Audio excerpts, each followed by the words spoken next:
This is He Knows Everything, bringing you that heat and far. Boxing fans need to make up their minds. Which one is it? Is it Kambosos isn't ducking anybody? Is it Kambosos is doing what he wants to? Nobody was checking for George Kambosos. There was only one motherfucker, He Knows Everything, that told you guys that George Kambosos Jr. was going to pull the upset off. Now, all of a sudden, black boxing community fan base, supposed black boxing community fan base, i.e. the LDBC, and all of these other Rudy Poo and Plum Plum brains, classic dotes and troglodytes, ultra fanboys and ultra fangirls with the ultra fanboys and the ultra fangirl rhetorics, are now saying that Kambosos doesn't owe anyone anything or he's not ducking. It's a things that make you say, It's a things that make you say, Kambosos is ducking. Because Vasyl Lomachenko, even though he worked his way all the way up, that shouldn't be the next person he's going to fight. But I saw that a mile away. I saw that he was going to lean towards the Loma fight because I mentioned it in a previous boxing live because I saw right through it. I saw right through the tactics. Because George Kambosos Jr. was just there to watch fights. Let's be honest. The fight that would showcase that he's for real about 135 would have been Gervonta Tank Davis, but he doesn't want to go into a fight with a guy like that. He knows that he's automatically going to lose his belts.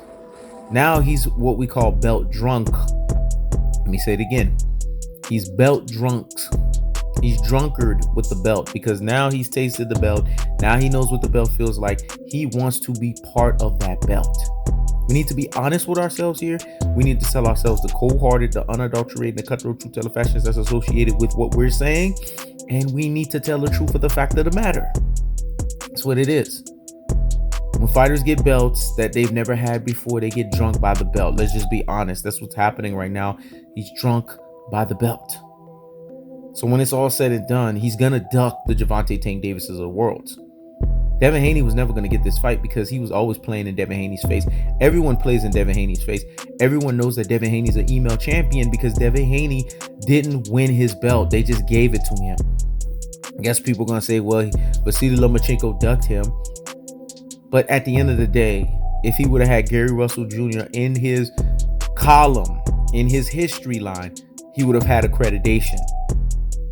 As a super championship, everyone laughs in his face, even Kambosos, a guy who really didn't have no leverage or no pull. A guy right before the Teofimo Lopez fight couldn't have the audacity, the unmitigated gall, and the daringness to challenge the likes of a Devin Haney. But look what he's doing right now. Everyone clowns Devin Haney. That's because Devin Haney doesn't have the right team around him. When you have the right team around you, you don't get clowned. Gervonta Tank Davis not getting a Kambosos fight, so what? Gervonta Tank Davis is box office. This man commands 7-figure checks. He's always going to have fights lined up for him. But Devin Haney's not. When it's all said and done, George Kambosos Jr. is fucking ducking. I gave him credit for Teofimo Lopez, but I told you guys, if he's not fighting Devin Haney for basically undisputed, or he's not fighting Gervonta Tank Davis, which is the most dangerous fight, then he's ducking. Vasyl Lomachenko did work his way all the way up, but I'm not sold on Vasyl Lomachenko like that. I never was. But he doesn't deserve it. Not over Gervonta Tank Davis, not over Devin Haney. Those guys deserve it before him. He's actually number 3 in line to deserve that. Let me say it again. He's number 3 in line to deserve it. If anything, Vasyl Lomachenko should be rematching the super duper hype job variation in i.e. Teofimo Lopez because he has no fucking power now. He has no pull. Now that he lost all those damn belts, him and his dad, they can't command or they can't run and they can't do anything that they want to. When it's all said and done, this is what's wrong with black boxing community fan bases. They're coons and buffoons. They go against their race.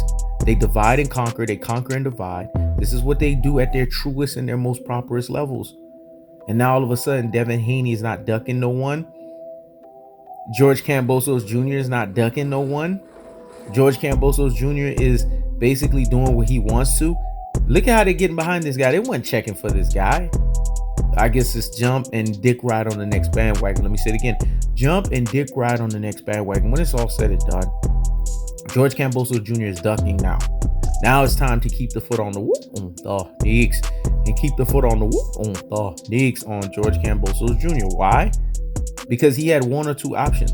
fight Devin Haney for undisputed. And if he's not going to fight that fight, which is the biggest fight that he could have, then an even bigger fight and a more dangerous fight would have been Gervonta Tank Davis. Anything outside of that, it's a DuckTales. Woo! A DuckTales. Woo! There's a stranger out to find you.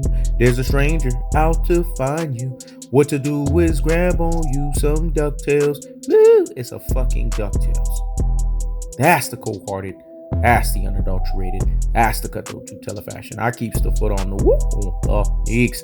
I keeps the foot on the whoop on the Neeks. This is He Knows Everything. Check it out.